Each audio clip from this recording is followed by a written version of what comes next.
Today we're taking a deep dive into the world of adult swimming lessons and extramarital affairs. From the year 2000, this is Lifetime's Another Woman's Husband.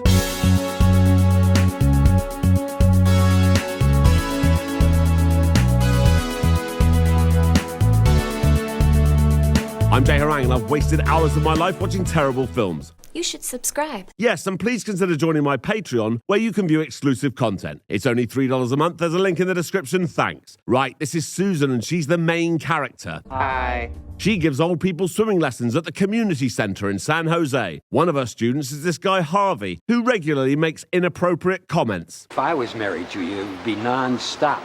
Okay. In fact, all of Susan's elderly students seem massively invested in Susan's marriage to her husband, Johnny. Cut to this woman, Laurel. She's a psychologist giving a presentation on the other side of town. When that's finished, this guy, Jake, approaches her. I thought you were going to be in Atlanta this week. I rearranged my schedule.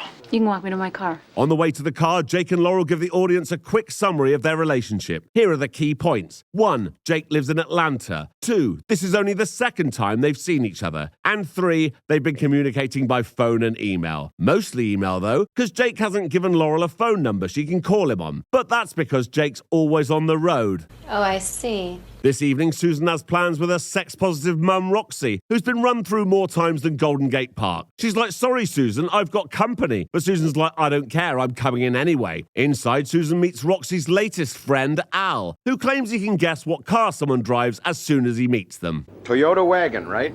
Excuse me? I can spot a low-end station wagon a mile away. I drive a Ford Taurus. Oh, well, I will get it on the next guest, won't you, honey?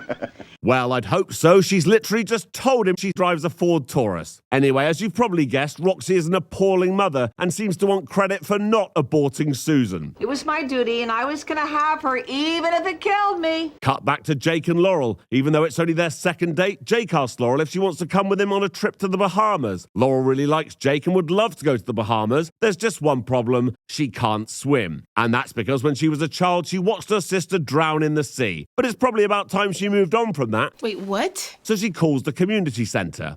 I'd like to inquire about swimming lessons. Meanwhile, Susan has just got home from a tedious night with her mum and her friends and is excited because her husband Johnny's home. So yeah, Johnny is Jake. You're probably thinking he seems like a bit of a cunt, but hold off on that for a minute. Where's your wedding ring? Somebody stole it. Oh, come on. That's full. I think we should separate. Oh, clumsy of me. Things haven't been so good.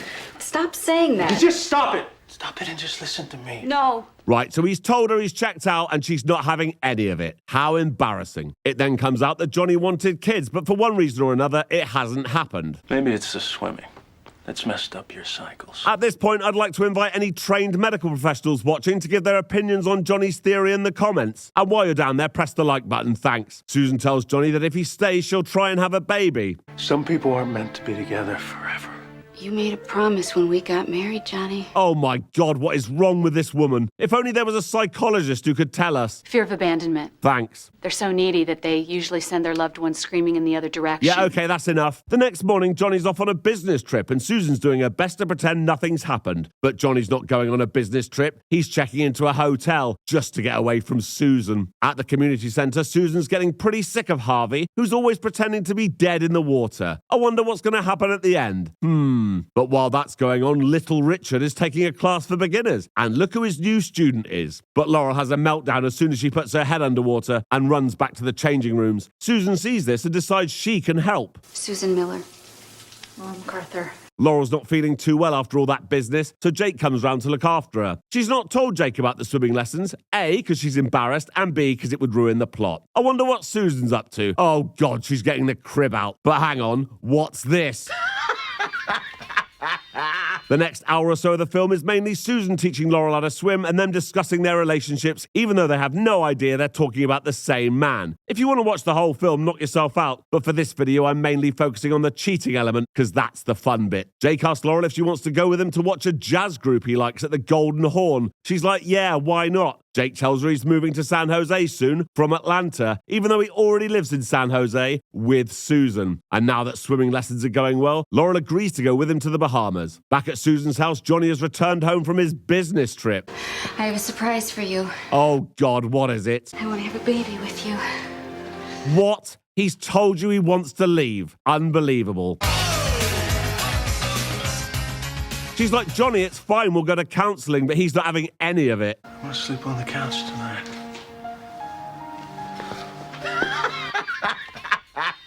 So Susan goes to the community centre, starts swimming and cries. After Laurel's next swimming lesson, Susan tells her that Johnny wants to separate and that she thinks he could be seeing someone else. You think? Fast forward to Jake and Laurel's date at the Golden Horn Jazz Club. By the way, I fucking hate jazz. That's not relevant at all. I just had to say it. Jake and Laurel are having a great time and Laurel asked Jake to come for dinner at her mum's next week. He's like, yeah, I'll be there. But uh-oh, sat at the bar are Johnny and Susan's neighbours. That's Johnny Miller.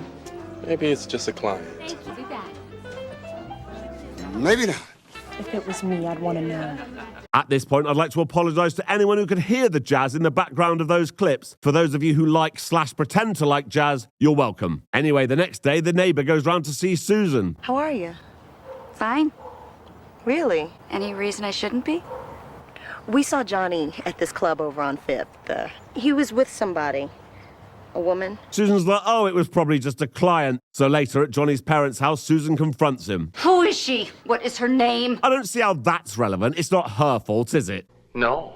Johnny has to leave now because Jake is late for dinner with Laurel's mum. The dinner goes really well. Jake tells Laurel that he's never felt like this before, and then they bang. In the morning, I'm still married. Laurel is livid and tells him she won't be seeing him again until he ends the marriage legally. So Johnny goes back to Susan and tells him he wants to try to make it work. But Susan can't talk about this now because she and Laurel are going away on a spa weekend. This spa weekend is the worst part of the film, and even though nothing happens, it goes on and on and on.